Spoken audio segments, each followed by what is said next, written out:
en a fait ou des cadeaux? Oui, il m'en a fait plein. Vous savez quoi? Comme il dit mon ancien Chris, je suis le chouchou de Dieu. Mais Dieu n'a que des chouchous. On est tous les petits préférés de Dieu, s'il vous plaît. Vous comprenez ça? Alors je suis content d'être là ce soir. On a passé une bonne année 2025. Alors en fait, quand on a un petit peu la tête dans le guidon comme moi en tant que pasteur, on ne s'aperçoit pas trop de ce qui s'est passé. On vit le moment. Et arrivé à la fin de l'année, on se dit, mais est-ce qu'on a bien avancé? Est-ce qu'on a fait des choses? Est-ce qu'on a vraiment été obéissant? Et j'avais fait un petit film récapitulatif qu'on verra à la fin de l'année. Sur toute l'année 2025, ça dure 30 secondes, même pas 40 secondes. Mais il y avait des petites images où on voit un petit peu tout ce qu'on a fait. Et là, avec du recul, on dit, waouh, Seigneur, qu'est-ce que tu as fait là? On est petit truc comme ça, qui a démarré dans un petit jardin. On était moins de 10, en comptant les femmes et les enfants. Parce que nous, on n'est pas comme dans la ville, hein. Pour qu'il y ait plus de monde, on dit on compte les femmes, on compte les enfants. À l'époque, on disait, voilà, 5100 les femmes et les enfants. Mais quand on est peu, on dit ça. Mais j'ai vu Dieu agir, j'ai vu Dieu faire des miracles, j'ai vu Dieu faire des délivrances, j'ai vu Dieu vraiment agir puissamment avec vous, avec moi. On a vu des baptêmes, on a vu des conversions, on a vu des gens qui étaient loin de Dieu venir proches de Dieu. C'est magnifique, merci Seigneur. Mais est-ce que vous vous souvenez quand je vous avais prêché sur le réveil, pour ceux qui étaient là, de ne jamais se contenter de ce qu'on a? Alors, si, il faut être satisfait de ce que Dieu nous donne, merci Seigneur. Parce que c'est la clé du bonheur, hein, de se satisfaire de, voilà, Seigneur, tu m'as donné aujourd'hui 50 € pour que je puisse manger. Seigneur, aujourd'hui, mes enfants sont en bonne santé. Il y a tellement de choses, il y a tellement de détails sur lesquels on peut se réjouir et être satisfait. Maintenant, je vous parle de l'impact que nous avons, de notre vie spirituelle. On doit être des insatisfaits de ce côté-là. On ne peut pas se dire, allez, je stagne. Je stagne, je suis bien comme ça. Là, parce que stagner dans les choses de Dieu, c'est déjà baisser. Et avec Dieu, il veut qu'on marche de progrès en progrès, de victoire en victoire. Amen. C'est ce que Dieu veut. Alors moi, vous savez, le but principal en tant que chrétien, premièrement, en tant que disciple de Dieu, c'est de faire grandir le royaume de Dieu. D'arracher les âmes du feu. Je veux vivre un réveil. Et vous, est-ce que vous voulez vivre ce réveil? Je n'ai pas entendu. Est-ce que vous voulez vivre un réveil? Amen. Alors pour ça, on a besoin de croissance. Amen. On a besoin que l'Église grandisse. On a besoin que l'Église ait plus d'impact, plus d'influence autour de nous. On veut grandir. Et c'est pour ça que j'ai appelé cette réunion, bon, j'aurais eu l'affiche, je vous l'aurais mis, il est temps de grandir. D'accord? Alors, en fait, ce que je voudrais dire, c'est qu'il ne faudrait pas minimiser tout ce que Dieu a déjà fait avec nous. On le verra dans le petit film de tout à l'heure. Si Andrea elle arrive à refaire cet exploit de remettre le film avec le son, elle l'a fait une fois, est-ce qu'elle le fera 2 fois? Tu l'as perdu? Eh bien, c'est pas grave. Vous irez sur Instagram, il est sur Instagram. T'inquiète pas. On ne doit pas minimiser ce que Dieu a déjà fait, d'accord? Mais par contre, on doit demander à Dieu, Seigneur, nous voulons plus de toi. Plus de toi, plus de toi. Et comment on fait grandir une église? J'ai demandé à Dieu. Seigneur, comment je peux faire grandir, croître cette église? Mais le Seigneur, il m'a répondu en faisant grandir les chrétiens. Nous devons grandir et je me mets avec vous dans le lot. J'ai tellement besoin de grandir, moi aussi. J'en ai besoin. Donc, ce que je vais prêcher à vous, ce soir, je me le prêche à moi. Il n'y a pas de différence. Je suis sur le même pied d'égalité que vous. Amen. Amen. Alors, ce soir, j'ai envie qu'on gagne en maturité. J'ai envie vraiment qu'on devienne des hommes et des femmes de Dieu faits, accomplis, matures et qu'on avance. Et vous savez, qu'est-ce qu'il faut pour bien grandir? Qu'est-ce qu'on dit aux enfants? Moi, c'est ce que je dis à ma fille. Il faut bien que tu manges. Mais pas n'importe quoi. Pas n'importe quoi. Elle veut toujours manger des chocolats, des choses. Je dis, ma fille, ça ne te fera pas grandir, ça. Par contre, si tu manges des légumes, si tu manges des choses comme ça, du poulet, de la viande, eh bien ça va te donner des forces, tu vas grandir. Il y a une nourriture qui va nous faire grandir. Jésus, bien sûr. La parole. Ouais. Un petit peu plus loin. Je peux aller encore un petit grade au-dessus, ça vous va? Amen. Jean 4, verset 32. Jésus parle. Regardez ce qu'il dit.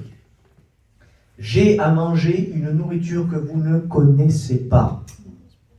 Et les disciples, ils se disent, qui c'est qui lui a apporté à manger? Ah ben, nous on est partis, on est revenus, maître, ce que tu as mangé? J'ai mangé une nourriture que vous ne connaissez pas. Mais qui lui a apporté ça? Qui t'a apporté? Et Jésus leur dit, ma nourriture est de faire la volonté de celui qui m'a envoyé et d'accomplir son œuvre. Amen. Amen. Notre meilleure nourriture, les amis, je vous le donne dans le mille, c'est l'obéissance. On a eu un passage de restauration, de délivrance, de démonstration de puissance dans cette église, et je ne veux pas que ces choses s'arrêtent là. Je veux que maintenant on passe encore un cran au-dessus, que ça vienne s'ajouter sur ce tas-là. On va rentrer dans une saison d'obéissance. Amen. Sans l'obéissance, on ne pourra pas faire grand-chose. Et je sais que si vous êtes dans cette église, c'est que vous êtes comme moi, comme nous. On a cette ambition en Dieu de faire grandir le royaume, ne pas être que des chrétiens de chaise, mais d'être disciples, des disciples qui engendrent d'autres disciples. Amen. Je le sais, si vous êtes assis ici, c'est que vous avez cette envie-là. Amen. Et je sais que vous n'avez pas envie qu'on se contente du groupe qu'on est, même si je vous aime tous, même si on est tous sauvés, merci Seigneur, gloire à Dieu, mais j'ai pas envie qu'on garde ce trésor que pour nous. J'ai envie que toutes nos familles soient sauvées. Amen. Et après la famille élargie. Et après j'ai envie que les voisins aussi. Et le cousin qui est là-bas. Et aussi là-bas la connaissance. Et tout le quartier. Et puis toute la ville. Et puis tout le département. Puis j'ai envie que la région, j'ai envie que le monde soit sauvé. Alléluia. Il est temps que cette église prenne feu et qu'elle embrasse le monde entier. Alléluia. Je l'ai dit, le réveil va se faire. Il y aura un réveil. Il y a eu le réveil d'Azusa Street. Il y aura le réveil du Mercure Hotel. Alléluia. Je le crois. Je crois que dans pas longtemps ce sera trop petit. Je le crois. Je le crois. Dieu va servir puissamment de nous en 2026. Il y aura des baptêmes, il y aura des conversions, il y aura des miracles et des guérisons. Alléluia. Amen. C'est le minimum du programme. C'est le minimum. Écoutez. Et je vous avais dit que, quand je vous avais prêché le réveil, qu'il y avait une phase de préparation de Dieu. Il fallait qu'on soit préparé à recevoir le réveil, parce que Dieu n'allait pas nous donner quelque chose qui allait nous détruire. Comme on ne donnerait pas un rasoir à un bébé. Vous vous souvenez, je vous avais donné cet exemple-là. Parce que le bébé, bientôt, il aura besoin du rasoir. Mais là, il ne peut pas tenir son rasoir. Et je vous avais dit que la première phase pour recevoir le réveil, pour recevoir la bénédiction, c'était la repentance. Et je crois que vous l'avez tous fait. Amen. Il faut délaisser, il faut avouer, il faut délaisser, se tourner vers Dieu et dire, Seigneur, je te demande pardon, aide-moi pour commencer, Seigneur, je veux avancer avec toi. Ça, c'est la repentance. Mais il y a une deuxième phase pour recevoir maintenant le réveil. C'est l'obéissance. C'est simple comme bonjour. C'est l'obéissance. Et pourtant, c'est pas toujours facile. Alors, on va parler un peu d'obéissance ce soir. Si vous voulez qu'on grandisse ensemble, il faut qu'on parle d'obéissance. Est-ce que vous voulez qu'on grandisse? Amen. Amen. L'obéissance, c'est quoi? On va commencer par le B.A.B.A. L'obéissance, c'est le signe de la maturité du chrétien. C'est quand on voit un chrétien qui obéit, c'est un chrétien qui est mature. Alors, vous savez que, comme je vous disais tout à l'heure, on ne confie pas des responsabilités à quelqu'un qui n'est pas mature. D'accord? C'est toujours plus difficile de construire quelque chose avec des bébés. Vous avez remarqué ou pas? Moi, je parle en connaissance de cause. Hein. J'en ai à la maison. Moi, il a 8 mois. Sacha, Alexandra, vous savez ce que c'est d'avoir un bébé à la maison, des enfants. Je crois que la plupart d'entre vous ont eu des enfants. Hein, Fia, tu sais ce que c'est. Un truc qui te prend 5 minutes, combien de temps il te prend avec le bébé qui pleure? Hein? Alors, toi, tu veux juste faire ça, là, poser ça là, et si tu fais un peu plus ça, en 2 minutes, c'est fini. Mais là que tu vas faire ça, il pleure. Ah. Allez. Non, c'est rien, ma fille, c'est rien, mon fils, c'est rien. Attends, 2 secondes, tu le poses. Ah, il repleure. Qu'est-ce qu'il fait? Qu'est-ce qu'il veut? Un caprice. Qu'est-ce qu'il veut? Tu veux ça? Non, tu vas te faire mal. Arrête. Ah, là, c'est bon. Il se calme un peu. Tu commences à re-ranger. Là, t'as bientôt fini. Il va tomber. Tu cours. Tu laisses tout. Tu le récupères. C'est dur d'avancer avec des bébés. Vous comprenez ça? Tout est plus long. Tout est ralenti avec des bébés. Vous comprenez ça? Et c'est même... Moi, je le vis avec mon bébé, mais je l'ai vécu aussi avec ma fille. Ma fille, elle est vraiment adorable. Mais elle n'écoute pas toujours du premier coup. Et ce serait tellement plus rapide. Quand je dis va te laver, qu'elle va se laver. Que tu as besoin de répéter, et te battre. Allez, vas-y, je te dis que c'est bien pour toi, je te dis que c'est normal, je te dis qu'il faut le faire, c'est bon pour toi. Il faut de la patience. Il faut de la patience. Et c'est long. Et ça retarde les plans qu'on avait. Est-ce que vous comprenez ça? Moi, en tant que père, je sais qu'un jour, je vais lui confier des choses à mon fils. Hein. Mais pas tant qu'il sera un bébé. Et je pense, et je crois, et je le sais que c'est comme ça que ça marche. C'est que le Père qui est dans le ciel, le Père que nous avons, a de très grands projets pour nous. Amen. Amen. Mais il ne nous les confiera pas tant qu'on n'aura pas la maturité nécessaire. Tant qu'on n'aura pas compris certaines choses, tant qu'on ne marchera pas dans l'obéissance, tant qu'il est toujours obligé de nous répéter des choses, parce qu'on fait semblant de ne pas entendre, parce qu'on a la flemme, parce qu'on n'a pas envie, parce que parfois, comme les enfants, on croit tout mieux savoir que nos parents. Ça, c'est vrai. Et des fois, Dieu nous dit quelque chose, il dit, mais Seigneur, tu ne comprends pas. Attends, je vais t'expliquer. Si je fais comme ça, comprends-le. Vas-y, fils, fille, avance. Fais ça. Non, mais tu comprends que si. Et on discute, et on négocie, et Dieu doit répéter. Et des fois, on s'arrête en plein milieu du chemin, on fait un caprice, et on en veut à Dieu. Quelque part, vous comprenez, on a tous vécu ça. Vous comprenez ce que je veux dire? C'est pour ça que je vous dis que l'obéissance, la maturité, c'est la clé pour qu'on grandisse tous ensemble. L'obéissance, c'est vraiment la marque d'appartenance à Dieu. Mais clairement, c'est-à-dire qu'il y a une séparation d'avec le monde quand on obéit à Dieu. Il y a la lumière, il y a les ténèbres. Il y a ceux qui obéissent, ceux qui n'obéissent pas. Il y a les sauvés, il y a les perdus, il y a les enfants de Dieu, les enfants du monde. L'obéissance, c'est à ça qu'on va voir que vous êtes enfants de Dieu. Si vous vous comportez comme tout le monde, que vous n'obéissez pas, qu'est-ce qu'on ne sait pas?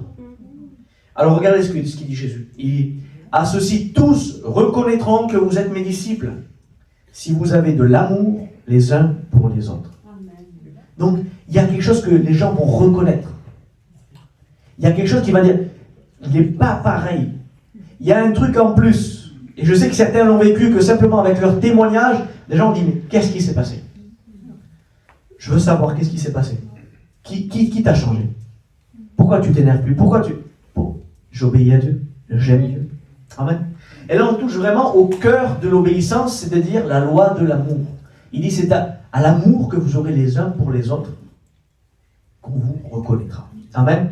Et je vous dire une chose, toute la loi, c'est Galate qui le dit, c'est pas moi, toute la loi est accomplie dans une seule parole, dans celle-ci, tu aimeras ton prochain comme toi-même.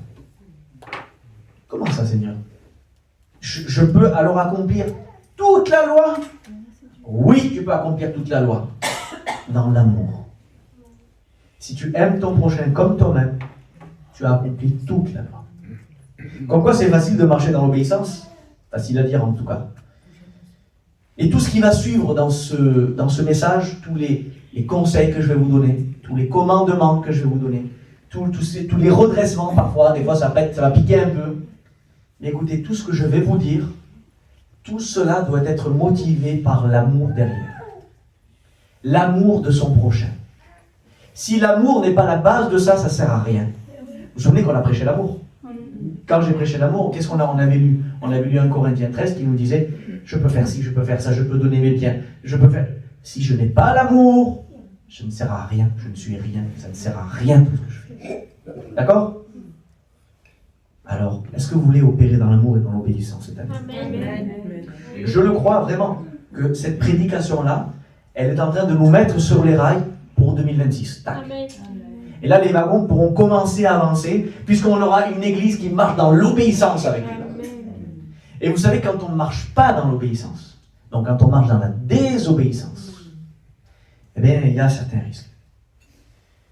Je vais vous citer un épître de l'apôtre Paul, où il met en garde une église. Or, les œuvres de la chair sont manifestes.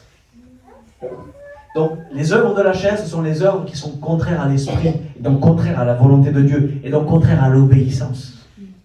C'est l'esprit qui obéit à Dieu. La chair, elle n'a pas envie, elle fait tout sauf obéir à Dieu. Vous comprenez ça? Alors, voilà les œuvres de la chair, et qui ne sont pas bonnes. Comme quoi, vous allez voir le danger de la désobéissance. L'impudicité, l'impureté, la dissolution, l'idolâtrie, la magie, les inimitiés, les querelles, les jalousies, les animosités, les disputes, les divisions, les sectes, l'envie, l'ivrognerie, les excès de table et les choses semblables. Je vous dis d'avance, comme je l'ai déjà dit, que ceux qui commettent de telles choses n'hériteront point le royaume de Dieu. Et c'est grave. Parce que là, il ne s'adresse pas aux gens du dehors, il ne s'adresse pas à les païens. Les païens, c'est normal, qui boivent, qui fument, qu'il faut qu'ils commettent des péchés, qui sont bien dans leurs péchés, ils sont bien dans la boue. C'est normal, ils ne connaissent pas Jésus. Ici, ce verset ne s'adresse pas aux païens. Il parle à une église. Il dit, vous qui êtes chrétiens, vous qui avez été sauvés par la grâce, par la foi, par la justification, pas par vos œuvres, mais vous avez été sauvés, on est d'accord. Mais si vous continuez à marcher à l'aise dans les œuvres de la chair, dans la désobéissance, vous n'hériterez pas du royaume de Dieu. Je crois qu'on ne perd pas son salut, je crois qu'on l'abandonne. C'est très dur de perdre son salut. On ne perd pas son salut comme on perd ses clés de voiture. Vous comprenez? On n'est pas sauvé le lundi, perdu le mardi, re-sauvé le jeudi, et re-perdu le samedi, dimanche, parce qu'on s'est un peu énervé, parce que non, je ne vous parle pas de ça. Et je ne suis pas en train de vous replacer sous les œuvres. Écoutez bien, vous êtes sauvés par la grâce. Par la foi en Jésus-Christ. Vous avez été justifiés. Vous n'avez pas besoin de faire plus pour être sauvé. C'est pas ça que je dis. Mais par contre, à un moment donné, quand on marche dans la désobéissance pure et dure, vers des péchés qui entraînent la mort, et qu'on continue, et qu'on commence à se tromper par de faux raisonnements, et qu'on commence à anesthésier notre conscience, le Saint-Esprit, on est en train de l'étouffer, on est en train de lui faire croire, on croit négocier avec Dieu, et on croit dire à Dieu, c'est pas grave ce que je suis en train de faire. J'ai le droit, et puis j'ai souffert, et puis je peux. Eh bien, quand on commence à faire comme ça, à un moment donné, le Saint-Esprit tout doucement se retire, et le réveil arrête de sonner. Et quand le réveil arrête de sonner, on s'endort, et on rate le train. Est-ce que vous voulez rater le train? Non. Moi, je ne veux pas rater mon train. Je veux me repentir. Je veux demander pardon à Dieu. Et je veux marcher dans l'obéissance. Est-ce que vous comprenez ça? Il dit la désobéissance, c'est 1 Samuel qui le dit. La désobéissance est aussi coupable que la divination. Et la résistance est aussi coupable que l'idolâtrie. Pour vous dire à quel point la désobéissance, c'est grave. D'accord? Maintenant, encore une fois, je ne vous replace pas sous les œuvres. Amen. Vous êtes sauvés. Simplement, ne faites pas de ce salut un prétexte pour vivre selon la chair. C'est tout c'est les seules paroles que j'ai à vous dire à ce sujet. Bon, maintenant qu'on a vu les mauvais côtés de la désobéissance, vous voulez qu'on parle des bons côtés d'obéir à Dieu? Amen. Amen. Alors, on balaye ça. Maintenant, il y a les bonnes nouvelles. Alléluia. Amen. Quand on marche dans l'obéissance, eh bien, vous savez quoi? C'est la source du bonheur. C'est une béatitude, l'obéissance. Je ne pourrais pas vous citer le nombre de versets de l'Ancien et du Nouveau Testament qui nous disent « Ah, si seulement ils auraient toujours ce cœur pour obéir, comment ils seraient heureux, eux et toute leur famille. » Comment ça, Seigneur? Si je t'obéis, je suis heureux? Oui. Oui, tu serais heureux. Et parfois, on essaie de se tromper. Hein. Regardez ce que Jacques dit. Il dit, mettez en pratique la parole. Ne vous bornez pas à l'écouter en vous trompant vous-même par de faux raisonnements. Car si quelqu'un écoute la parole et ne la met pas en pratique, il est semblable à un homme qui regarde dans un miroir son visage naturel et qui, après s'être regardé, s'en va. Et il oublie aussitôt qui il était. Ça, c'est quand on lit, on comprend, on met ça de côté. Mais celui qui aura plongé les regards dans la loi parfaite, la loi de la liberté, et qui aura persévéré, n'étant pas un auditeur oublieux, mais se mettant à l'œuvre, celui-là sera heureux dans son activité. Ça, c'est un verset parmi des dizaines de versets qui nous disent que nous sommes heureux. Et comme je le disais tout à l'heure, ce qui est écrit est plus vrai que ce que l'on vit. Et parfois, vous savez, il nous arrive des misères dans nos vies, des tracas, des soucis de la vie. Mais quand on sait qu'on marche dans l'obéissance, quelle force qu'on a. Quand on sait que, Seigneur, je mets tout mon cœur à te plaire. Seigneur, tu vois, cette tentation que j'ai eue, je l'ai refusée, Seigneur.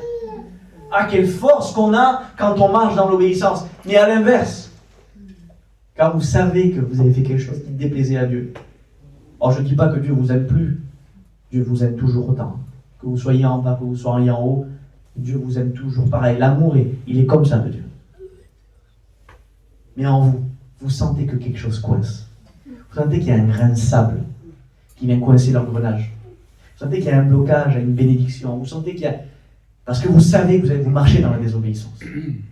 C'est pour ça que je vous dis que marcher dans l'obéissance, ça remet les wagons en place. Et la bénédiction ne saurait tarder. Amen. Amen. Je vais essayer je ne vais pas prêcher longtemps.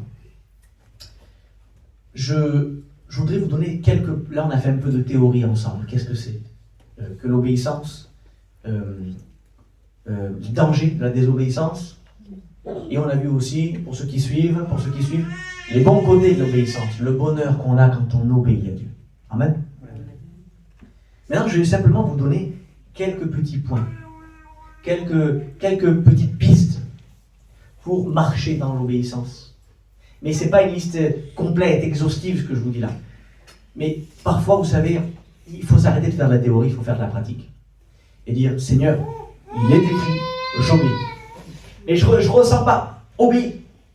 Mais si, obéis, point. Ouais, mais je pense que, obéis. Stop. Arrête de discuter avec Dieu. Obéis et tu verras. Vous savez, Dieu, il vous lance un défi. Il dit, dans Malachie 3:10, il nous dit, mettez-moi de sorte à l'épreuve. Et vous verrez si je n'ouvre pas pour vous les écluses des cieux. Et, on va dire, il y a beaucoup de chez nous qui ont mal compris ce verset-là. Alors, ils disent, puisque c'est écrit, je dois mettre Dieu à l'épreuve, alors je vais lui lancer plein de défis à Dieu. Alors, je vais te mettre à l'épreuve, mon Dieu. Tu vas devoir faire ça et ça, et je vais te mettre à l'épreuve pour ça, je vais te mettre à l'épreuve pour ça, et quand il a fait, on lui redemande encore des choses, et on va voir si tu ouvres pour moi les écluses des cieux. Mais c'est pas ça que Dieu dit. Il faut lire tout le chapitre entier. Il est en train de parler de désobéissance. Le peuple avait arrêté de donner la dîme au temple. Et ça, la dîme, c'est très important pour Dieu. Il dit, donnez votre dîme au temple. Donnez votre dîme. Et le peuple avait oublié. Et du coup, qu'est-ce qui se passe? Grosse sécheresse dans le pays. Et là, Dieu, au bout d'1 an, 2 ans, vous comprenez maintenant, il dit, vous avez été désobéissants. Je vous le dis avec d'autres mots maintenant. Quand il dit, mettez-moi de sorte à l'épreuve, ça veut dire, faites ma volonté, faites ce que je vous demande, et vous verrez si je n'ouvre pas pour vous les écluses des cieux. C'est pour ça que tout à l'heure, je vous disais, quand on rentre dans l'obéissance, c'est comme si on forçait un peu le bras de Dieu. Dire, Seigneur, tu m'as dit, j'ai fait, maintenant fais. Et c'est ce que Dieu dit, mettez-moi à l'épreuve, allez-y, faites. Je vous l'ai dit, faites-le, vous allez voir si je ne le fais pas. Est-ce que vous voulez que Dieu opère puissamment dans votre vie? Alors il faut obéir tout simplement. Et je sais que parfois on est tenté vraiment de recevoir le truc, la foudre, le coup de foudre. On attend que Dieu nous apparaisse. Non, des fois il faut lire et obéir et mettre en pratique, c'est tout. Allez, on va prendre quelques pistes ensemble. Tu marches dans l'obéissance ou / dans la maturité si quelques signes qui montrent que tu es dans l'obéissance. Si tu soignes ton témoignage, par exemple. Si tu fais attention à ton témoignage. Et on va être sérieux, on va être honnête à un moment donné. Si on veut que cette église décolle, si on veut que le royaume de Dieu s'agrandisse, il va falloir être un exemple pour ceux du dehors. C'est pas être pharisien, c'est pas être religieux, c'est pas être dur ce que je suis en train de vous dire. Il faut être un exemple. Et il y a des excès, des addictions, parfois des mauvais penchants qu'on ne doit plus tolérer dans nos vies. Et là, je me mets avec vous. Je juge personne. Il y a des choses qu'on ne doit plus tolérer, moi le premier. Si on veut que ça avance, si on veut être des modèles, si on veut être des exemples, si on veut être des lumières qui brillent comme ça, il va falloir être des exemples. Il va falloir haïr ces choses, ces boulets que nous avons, et il va falloir dire, Seigneur, maintenant, je veux grandir. Je veux avancer avec toi, Seigneur. Et pendant cette année 2026, ce que je voudrais qu'on fasse, c'est qu'on s'examine, qu'on regarde ce qui ne va pas dans nos vies, dans notre témoignage. Qu'est-ce que je reflète comme image maintenant? Qu'est-ce qu'on dit de moi? Eh bien, qu'on le prenne, qu'on le jette à la poubelle. D'accord? Alors, bien sûr, attention, je ne vous mets pas trop de fardeau, il y aura toujours des gens pour vous critiquer. Vous pouvez faire ça. Allez, pourquoi elle n'a pas été là? Allez, je là. Mais pourquoi elle a... Non, je ne vous parle pas de ça. Je vous parle d'être droit dans vos bottes à vous. dans les choses de Dieu, être en règle avec Dieu. Amen. Après, s'il y a encore des gens qui vont critiquer, ben tant pis, laissez-les parler. Laissez-les parler. Il y aura toujours des gens pour parler. Mais vous, avancez, soignez votre témoignage. Alors, qu'est-ce que c'est qui pourrait bloquer? Est-ce que c'est une cigarette attention, ne me faites pas dire ce que je n'ai pas dit. Je ne dis pas que vous allez aller en enfer parce que vous fumez une cigarette. Il y a des grands pasteurs qui fumaient la pipe et le cigare. Je ne dis pas ça. Je vous parle de témoignage. Témoignage. Est-ce que c'est la cigarette qui fait un mauvais témoignage autour de toi? Qui dit, ah, il est beau le chrétien, elle est belle la chrétienne, elle fume. Est-ce que c'est la cigarette, si c'est pas, est-ce que c'est l'alcool? Est-ce que c'est une jalousie? Est-ce que c'est une colère envers quelqu'un? Ou toutes sortes d'autres excès? Je ne sais pas. Qu'est-ce qui fait que ton témoignage est entaché et qu'il est souillé? Et moi je crois que si aujourd'hui vous êtes des personnes éclairées par la parole, ben vous savez ce qui coince dans vos vies. Je crois que le Saint-Esprit maintenant est en train de parler dans vos vies et que par la prédication, par la puissance du Saint-Esprit, il y a des choses qui vont se décoincer dans vos vies. Amen. Et je sais que c'est pas facile. Des fois, il y a des choses qui sont très dures à se débarrasser. Mais je crois que mes paroles sont accompagnées de l'Esprit. Et je crois que si Dieu appuie sur quelque chose qui fait mal, c'est pas juste pour vous faire mal, c'est pour derrière vous apporter le médicament qui va avec. Amen. Donc je crois que Dieu va vous aider d'ici ce soir. Amen. Alors parfois on dit, je ne sais pas bien parler de Dieu, je ne sais pas évangéliser. Tu comprends, moi j'ai du mal. Oui, mais des fois, mais 90% des cas, c'est ton témoignage qui va parler. Amen. C'est ta conduite. On en parlait déjà avec Sacha, on a déjà parlé avec Yohan. C'est ta conduite qui va faire que il y a quelque chose de plus. Pourquoi lui ne fait pas ce que nous on fait? Quand tu es dans un endroit qui n'est pas bon à fréquenter, qu'à un moment donné tu te retires. Pourquoi tu t'en vas? Elle n'est pas bien là. Écoute, je me sens pas à ma place. Mais comme t'es un fou, mais t'es un fada depuis que tu crois en Dieu. J'aime Dieu, c'est comme ça. Amen. Je ne fais pas ça pour être sauvé, mon ami, mais je fais ça parce que je suis sauvé. Amen. Et parce que j'aime tellement Dieu que j'ai envie de lui faire plaisir, c'est tout. J'ai envie d'être obéissant, c'est tout. Eh bien, le même qui vous traite de fou, là, qui parce que vous passez par un illuminé, pour un sectaire, pour un foufou, un fada, eh bien, le même va se poser des questions le soir. Il va dire, mais c'est qui ce Dieu qui... Vous savez que moi, j'ai été touché par Dieu. Une des façons dont j'ai été touché par Dieu, c'est comme ça. Un cousin avec moi, avec qui je me saoulais, matin, midi et soir. Voilà, on était soit dans les bars, les PMU, soit dans les plages privées, et on buvait du rosé, on buvait de tout ce que vous voulez, et on était des bringueurs, on sortait, alors j'étais pas le grand clubbeur, mais j'étais un bringueur, et un jour on était dans un pub, et il y avait plein de cousins à moi, et là on commence à faire venir les tournées, et là il arrive ce cousin, qui lui, venait de se convertir, pas encore baptisé, venait de se convertir. Et je savais qu'il aimait ça comme moi. Et j'y allais, mettez-lui pour lui aussi. Non, non, non. Mettez-moi le limonade, monsieur. Pourquoi qu'est-ce qui t'arrive? Voilà, c'est comme ça, j'ai rencontré Dieu. Qu'est-ce que tu me racontes? T'as rencontré Dieu de quoi? Allez, c'est bon, bois un coup. Non, j'ai pas envie, moi peut-être tout à l'heure on boira un verre, mais j'ai plus envie. Son témoignage m'a percuté, les amis. Et moi qui étais très cartésien, très athée, oh là là, sur le coup c'est vrai que je l'ai remballé. Tu vois, n'importe quoi. Mais c'est pas vrai, dans mon cœur ça fait comme ça. Amen. Ça a tourné. Il s'est passé quelque chose avec ce gars-là. Je sais qu'il aimait ça comme moi. Pourquoi il a arrêté? Croyez-moi, vous ne passerez pas pour un farfelu. Vous allez évangéliser par votre témoignage. Et ce que je vous dis là, c'est pas moi qui le dis. Je ne suis pas en train de vous mettre un joug sur vous. Parce que vous savez qu'il faut faire attention à ça aussi. Hein, que des hommes ne vous mettent pas des jougs sur vous qui ne sont pas de Dieu. Moi là, je suis en train de vous prêcher la parole de Dieu. Mais certains appliquent des lois d'hommes, des règlements d'hommes. Faut pas faire ci, faut pas faire ça, faut pas danser, fais pas ci, fais pas ça, comme dit la chanson. Et là, comme par hasard, la vie chrétienne devient dure. Et c'est normal, on vous a mis des règlements qui n'existent pas. Et pour éviter que vous tombiez là, on vous met la barrière là. Mais c'est dur, c'est surhumain. Seigneur, pourquoi c'est dur de vivre avec toi? Non, c'est facile, c'était là. Dieu t'avait juste demandé ça, pourquoi tu rajoutes ça? Donc, faites attention que ce ne soit pas des raisonnements d'hommes, des commandements d'hommes qui viennent se mettre sur vous comme des jougs qui deviennent durs, qui deviennent lourds. Parce que Jésus a dit, mon fardeau est léger, mon joug, il est doux. Donc si ça devient dur, posez-vous la question.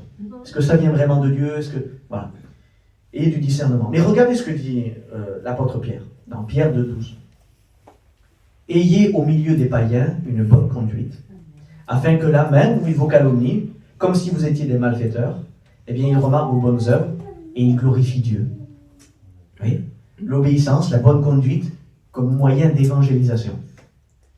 Et regardez ce que dit Dieu, tout simplement Jésus. Il dit que votre lumière luise ainsi devant les hommes, afin qu'ils voient vos bonnes œuvres et qu'ils glorifient votre Père qui est dans les cieux. Quand vous marchez dans l'obéissance, ça se voit, ça se sent, ça s'entend, et les gens vont glorifier Dieu par votre témoignage. Surveillez votre témoignage, frères et sœurs. Amen. Amen. J'ai pas entendu. Amen. Amen. Alléluia. On passe au deuxième point. Tu commences à marcher dans l'obéissance et dans la maturité quand tu cesses de te comparer aux autres. Par exemple, regardez ce que dit Galate. Que chacun examine ses propres œuvres et il aura sujet de se glorifier pour lui seul et non par rapport à autrui. Car chacun portera son propre fardeau. Amen. Arrêtez de vous comparer à l'un à l'autre. Alors ça a deux pièges de vous comparer. Soit vous allez vous comparer à quelqu'un qui est trop fort, qui est très avancé dans les choses de Dieu, qui est très mature, et puis là vous allez vous sentir indigne, vous allez vous sentir nul. Et au contraire, il y a ce côté un peu glorifiant où vous faites ça de péché, mais lui à côté il fait ça de péché. Donc ça va. Je suis quand même mieux. Vous voyez ? Donc on se compare. Mais la Bible ne dit pas ça, ne vous comparez pas. Voulez-vous comparer à quelqu'un, comparez-vous à Jésus. Amen. Ça m'est arrivé, moi le premier, de me comparer, de dire Seigneur, c'est vrai, je ne prie pas tant que ça, mais lui il ne prie pas du tout là-bas. Donc quand même, ça va. Pas trop mal. Et le Seigneur, il m'a repris. Il m'a dit, mais compare-toi à moi, ne te compare pas à lui. Il dit, par rapport à moi, comment tu pries ? Ah Seigneur, je ne suis pas. Ah Seigneur, c'est vrai, je fais ce petit écart de conduite là parfois, mais lui, tu as vu, il fait de grands écarts de conduite. Donc, ça va. Et le Seigneur me dit, et moi, quel écart de conduite j'ai fait ? Tu n'as rien fait, Seigneur. Tu es resté droit. Il dit, alors compare-toi à moi. Si on se compare à la ligne droite, eh bien on verra quand il y aura des courbes, dans notre ligne à nous. Parce qu'il y a une ligne droite, elle s'appelle Jésus. Amen. Amen. Amen. Quand vous comparez aux autres, c'est pas bon. Restez dans l'obéissance, ne vous comparez pas aux autres, comparez-vous à Jésus. On voit que tu marches dans l'obéissance si tu fais passer les affaires de Dieu avant tout. Amen. Avant tout. Amen. C'est pas ma vie et Dieu parfois. Non. C'est Dieu au centre et ma vie autour. Et je voudrais féliciter les gens de cette église, je ne citerai personne pour pas... Je voudrais vous féliciter, mais globalement c'est toute l'église, je sais que vous êtes comme ça. Vous faites passer, vous organisez votre planning autour du planning de Dieu. Et je vous en félicite. Et croyez-moi, en tant que pasteur, je suis fier de vous, de ce que vous faites là. C'est les affaires de Dieu. Et ensuite nos affaires à nous. Mais ça ne veut pas dire s'oublier, comprenez bien. Parce que si Dieu est au centre, nos affaires vont mieux aussi. Vous comprenez ? Et parfois, on fait cette erreur-là de dire, non, il y a d'abord ma priorité, Dieu on verra après, parce que je veux bien gérer le truc. Mais tu n'as pas compris. Si c'est toi qui gères le truc, tu vas aller dans le mur. Si tu laisses Dieu gérer le truc, là ça va aller. Et combien j'en ai entendu qui disent, non mais, attendez, ça je le garde pour le prochain. Attendez, je le dirai plus tard. Tu marches dans l'obéissance si tu es sensible aux avertissements de Dieu. Quand tu sens que Dieu t'avertit sur quelque chose, et tu écoutes. Dieu te parle, attention, danger, et tu écoutes, tu marches dans l'obéissance. Combien d'entre nous n'avons pas écouté, on a foncé, non mais Seigneur c'est qu'une pensée, Seigneur c'est rien, c'est une coïncidence, boum, on a pris le mur. Alors qu'est-ce que c'est ? Ça peut être le choix de ton conjoint, ça peut être quelque chose que tu prends que tu ne devrais pas prendre, quelque chose que tu achètes que tu n'aurais pas dû acheter. Moi, par exemple, pour ma part, personnellement, Dieu m'a averti au moins une dizaine de fois sur la nécessité de se reposer. Le surmenage. M'a averti du surmenage. C'est pour ça que j'essaye, alors je ne dis pas que j'y arrive, j'essaye parfois de prendre des temps. Et d'ailleurs, c'est pour ça que le mardi, vous ne me verrez plus pendant 10 jours, je m'en vais, j'essaie d'être obéissant à Dieu, de prendre du repos. Puisqu'en fait, Ça ne s'arrête jamais. Et le Seigneur m'a averti. Il m'a dit, il faut que tu prennes du repos. Mais il ne m'a pas averti une fois, pas deux fois. Ce n'est pas un truc que j'ai lu, non. Par des prophètes. Au moins deux prophètes m'ont averti.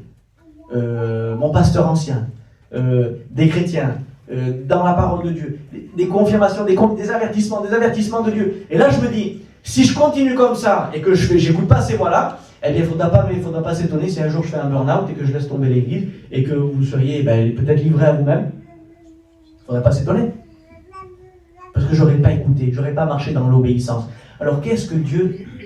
Quel est le clignotant que Dieu a allumé pour toi? Qu'est-ce qui s'est allumé? Pour moi, c'était le surmenage, le clignotant. Merci Seigneur, c'est pas encore arrivé. J'essaie d'être obéissant. Seigneur, je fais de mon mieux pour rentrer dans les clous et essayer d'éviter ce que tu m'avais dit. Mais vous, qu'est-ce que Dieu vous a dit? Réfléchissez à ça. Ça peut être un comportement. Ça peut être une parole qu'il faut que tu arrêtes. Ça peut être une relation qu'il faut que tu stoppes. Ça peut être tellement de choses. Écoutez les clignotants de Dieu. Amen. Amen. Bon, ça va, c'est pas trop long? Non. Ça va? Tout va bien? Vous n'endormez pas, hein? Là, je vous donne du concret, je vous donne du pain pour vos dents, là, vous allez vous régaler, là. Alors, tu es dans l'obéissance quand tu partages la bonne nouvelle autour de toi. C'est le b.a.-ba de l'obéissance. Parler de Dieu. Et vous savez, moi, ça m'a parfois étonné quand j'entends des chrétiens dire « Non, tu sais, il y a Dieu, et puis il y a le boulot, il y a le truc, il y a le machin. » Alors, c'est vrai qu'on ne peut pas toujours parler de Dieu. Il y a des fois, on sent que là, si on parle, on va se griller, c'est pas bon. Mais quand même, on est des témoins partout. Vous comprenez ça? Amen. Moi, il y a... Alors, je ne sais plus s'il y en a... Alors, plus maintenant, mais à un moment donné, parce que ça va, ça vient, vous savez comment c'est, il y avait peut-être un tiers de l'église qui venait par rapport au fait que je les avais croisés à mon travail et que j'avais prié pour eux, que je leur avais parlé du Seigneur. Mais ce que je ne suis pas un Superman. Vous comprenez? On peut tous le faire, ça. Et témoigner de la bonne parole de Dieu, de la bonne nouvelle que Jésus est mort pour nos péchés, qu'il est ressuscité et qu'on est sauvé. Il y a 3 mots à dire. Eh bien, ces 3 mots peuvent bouleverser la vie d'une personne. Vous êtes des témoins, marchez dans l'obéissance, annoncez de la bonne nouvelle autour de vous. Tu es obéissant à la maturité quand tu gardes la foi dans l'épreuve. Vous savez, c'est pas une option de baisser les bras en fait. C'est un ordre que Dieu nous donne de nous fortifier. Il ne t'ai-je pas donné cet ordre? Fortifie-toi, prends courage. Ah, c'est un ordre, Seigneur, alors j'obéis. Bon, c'est vrai, je me suis pris un coup, je tombe, le temps d'ouvrir les yeux, le temps de faire ça. Il y a un moment, un petit temps de guérison. Mais ne t'ai-je pas donné cet ordre? Fortifie-toi, prends courage. Alors, chrétien, prends courage. Qu'est-ce qui t'a percuté? Qu'est-ce qui t'a fait mal? Qu'est-ce qui t'a fait tomber? Prends courage. C'est un ordre. Je te le dis de la part de Dieu, c'est un ordre. Là, on ne passe pas par 4 chemins. Obéis. Fortifie-toi. Prends courage maintenant. Au nom de Jésus. Tu es mature quand tu n'en veux pas à Dieu pour les petits, pour les gros problèmes de ta vie. Hein? Il faut arrêter de se rebeller pour Dieu quand on marche dans la maturité. Regardez, pas plus que Maïlana, ce qu'elle passe. Ma nièce, vous l'avez vu, hein, elle n'a plus de cheveux. Là, elle va attaquer encore 3 cures de chignon, après l'opération. Là. Sa cicatrice, elle est, sans exagérer, elle est comme ça. Il y a des trous béants dans la cicatrice. Elle met plus de temps que prévu à se refermer. Elle passe une épreuve terrible qu'une enfant de 14 ans ne devrait pas passer. Est-ce qu'on est d'accord? Eh bien, elle vient de finir de composer, d'écrire son cantique. Elle a composé un cantique à la gloire de Dieu. Comprenez ça? Il n'y a pas d'âge pour la maturité, c'est pas vrai. C'est pas, moi j'ai 20 ans de baptême, moi j'ai 30 ans de baptême. Ah ben mon frère, tu ferais mieux de te convertir maintenant. Comprenez ça? Alors maintenant, on avance dans la maturité. Et vous savez, il faut arrêter d'en vouloir à Dieu. Dieu est là pour nous aider. Tu es mature quand tu pardonnes toutes les offenses. Même les plus difficiles à pardonner. Je sais que c'est dur, je sais que ça fait mal, ça arrache, ça pique. Il faut pardonner les amis. Il faut pardonner. On n'a pas le choix. C'est l'obéissance de pardonner. Amen. Amen. Quand tu aimes ton prochain, même celui qui n'est pas gentil avec toi. tu marches dans l'obéissance. Quand tu es prêt à renoncer à ce qui te tenait à cœur pour laisser plus de place à Dieu. Un jour, j'ai entendu un chrétien ancien dire « J'arrête la pêche. » Ça devient envahissant dans mon cœur. Putain, Seigneur, des apôtres, c'était des pêcheurs. C'est pas mauvais la pêche en soi. Oui, mais la pêche était en train de prendre la première place, réservée à Dieu. Il y a un trône de Dieu dans mon cœur. On doit laisser Dieu trôner ici, régner. Vous comprenez? Tout ce qui vient prendre la place de Dieu, on est obéissant et on renonce à ça. Et il y en aurait tellement d'autres, mais par exemple, quand tu acceptes tout de suite la volonté de Dieu sans discuter, sans le faire répéter, alors je ne dis pas qu'il ne faut pas demander des confirmations à Dieu. Gédéon a demandé des confirmations. J'essaie d'être équilibré dans mon message. Gédéon a demandé des confirmations à Dieu. Il dit, va te battre contre l'armée là. Ouais, mais c'est bon, on est 27 000. Non, vous êtes trop.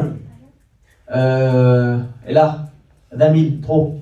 Et là, 10 000, trop. Et là, 300. Bon, 300, vous pouvez y aller. Mais ils sont des dizaines de milliers là-bas.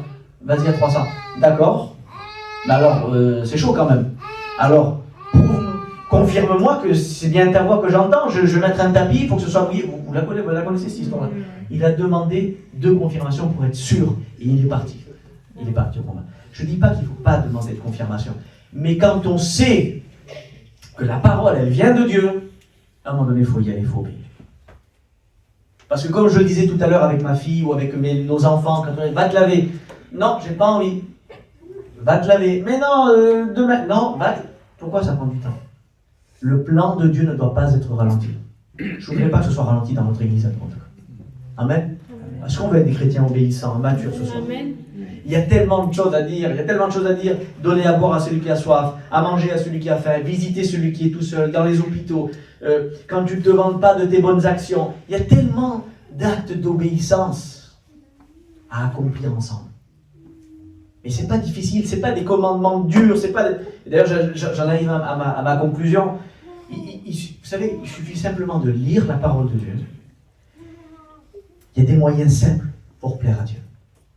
Il a écrit les règles du jeu. Il dit c'est comme ça la vie. C'est ça le sens. C'est ça ma volonté. Et puis on l'a gravé. C'est si facile, Seigneur. Tu l'as dit. Si encore tu avais caché ça en dessous un rocher qu'il fallait monter à l'Everest pour le trouver. Mais non.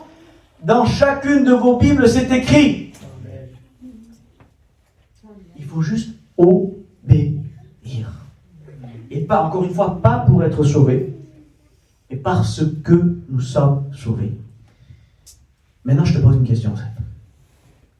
Quel est ton point d'obéissance? Qu'est-ce que Dieu t'a dit que tu devais délaisser, ou que tu devais insister, ou que tu devais foncer, que tu devais faire, que tu n'as toujours pas fait? Et c'est le moment de le faire. Est-ce que c'est plus de prière? Est-ce que c'est plus de jeûne? Est-ce que c'est plus de lecture? Est-ce que c'est plus de générosité? Est-ce que c'est plus de consécration? Est-ce qu'il faut que tu donnes ta dîme? Est-ce qu'il faut que tu pardonnes? Quel est l'acte d'obéissance, le point sur lequel Dieu appuie ce soir? Et que tu sais que ça va changer beaucoup de choses dans ta vie. Arrête de reporter au lendemain. Si tu dois pardonner quelqu'un, fais-le en sortant de cette pièce. Si tu dois arrêter quelque chose, fais-le en sortant de cette pièce. Si tu dois jeûner, si Dieu t'a demandé de jeûner, obéis, fais-le en sortant de cette pièce. Arrête de toujours repousser. Parce que les semaines passent, les mois passent, les années passent. Et tu vas te tourner, tu vas dire, qu'est-ce que j'ai fait? Eh bien, il y aura 5, 6 ans, 10 ans de perdu. Alors que Dieu aurait pu se servir de toi tellement bien. Est-ce que vous voulez rentrer dans l'obéissance, Église? Amen. Amen. Amen. J'ai vraiment le sentiment, et je sais que si on met ça en pratique, notre Église, vous, même à vous, à titre individuel, nous allons passer dans une nouvelle dimension, les gars. La dimension de l'obéissance. La dimension de Seigneur, je fais. Vous savez, un général d'armée peut avoir la meilleure armée, les meilleurs hommes du monde, les plus entraînés. Mais si, au moment où il dit attaquez, ils attaquent 1 heure après, la guerre est finie. Vous savez qu'aujourd'hui, nous sommes dans une guerre. Et l'ennemi ne fait pas de cadeau, vous le savez ça. Alors c'est pour ça qu'on a besoin d'être une armée obéissante. Quand le général en haut, là, il dit fais ça, on le fait. Et vous allez voir comme c'est tellement plus efficace. Vous allez voir comment on va percer les murailles. Vous allez voir comment on va abattre les murs de Jéricho. Tournez cette fois et chantez seulement. Mais comment? On ne doit pas se battre. Tournez, tournez, tournez. Mais on le fait, je ne sais pas, je ne comprends pas, mais je tourne. Seigneur, je tourne, Seigneur, je tourne. Oui, encore, je tourne, Seigneur. Mais Seigneur, mais ça ne sert à rien, mais il ne se passe rien. Tourne. Et la muraille tombe. Comprenez ça? Même si tu ne comprends pas, fais ce que Dieu te demande. Obéis simplement. Il y a un point à la ligne. Obéis. Et je ne veux pas paraître pour un prédicateur dur, un prédicateur de la loi. Non. Tout ça dans la grâce de Dieu, dans l'amour de Dieu. Parce que derrière, ce sont des âmes qui seront sauvées au travers de votre obéissance. Vous serez un membre du corps efficace à sa place. Chaque cellule du corps a son rôle. Et elle le fait parfaitement. Nous sommes chacun un membre du corps du Christ. Alors appliquons notre rôle. Quand Dieu nous demande de faire ça, on le fait. Quand Dieu demande de pardonner, on pardonne. Quand Dieu demande de parler, on parle. Quand Dieu demande de se taire, on se tait. Des fois, il faut laisser parler Dieu. Est-ce que ce message vous parle? J'ai besoin d'obéissance autant que vous. Ce que j'ai dit là, j'aurais pu mettre un miroir et me le dire à moi. Okay? Alors, est-ce que vous voulez rentrer dans l'obéissance? Je vous repose une dernière question. Alors, fermons nos yeux. On va prier ensemble. Oh Seigneur, merci pour ta grâce, Jésus. Merci pour ta grâce. Merci pour ta grâce, mon Dieu. Merci parce que, Seigneur, ton sacrifice à la croix a tout accompli. Seigneur, ce n'est pas les œuvres qui vont me sauver, Seigneur. Mais par contre, je sais que les bonnes œuvres te plaisent, mon Dieu. Je sais, Seigneur Jésus, que ma foi peut se manifester par des œuvres concrètes, par de l'obéissance concrète, Seigneur. Je le sais maintenant que je l'ai lu, Seigneur. Seigneur, je ne veux pas lire ta parole, Seigneur, et faire comme si je n'avais rien lu. Je ne veux pas me regarder dans le miroir, voir ce qui ne va pas et repartir comme j'étais, Seigneur. Si je vois quelque chose qui ne va pas dans ma vie, si je vois qu'il y a une désobéissance, si je vois qu'il y a quelque chose que je devrais améliorer, si je sens, Seigneur, que tu m'as parlé dans l'oreille et que plusieurs fois tu m'as dit, Seigneur, je veux que tu fasses ça, je veux que tu pardonnes, je veux que tu avances, je veux que tu te taises, je veux que tu pries, je veux que tu jeûnes. Seigneur, je ne sais pas, mon Dieu, ce que tu m'as dit, je veux simplement t'obéir, Seigneur. Je veux croire à ce que tu dis. Je veux croire simplement à ta parole qui est vraie. Je veux croire simplement que tes commandements sont là pour me donner du bonheur, Seigneur. Ils sont là pour mon épanouissement. Ils sont là pour, Seigneur, pour m'apporter ce que je dois vivre. Je veux connaître tout ce que j'ai à connaître avec toi, Seigneur. Et Seigneur, je sais que nous avons droit à ce réveil. Je sais que nous avons droit, mon Dieu, à vivre une expansion, Seigneur, dans nos vies individuellement et collectivement, Seigneur. Je sais que tu ne nous as pas appelés juste à ce qu'on vit aujourd'hui. Je sais que tu nous as appelés à une ère de miracle. Je sais que tu nous as appelés à une ère de guérison. Je sais que tu nous as appelés à une ère de consolation, Seigneur. Et Seigneur, nous l'avons vu la dernière fois, Seigneur, nous avons prêché la repentance, mon Dieu, c'est vrai. Maintenant, nous voulons obéir à ta voix. Obéir à ta voix.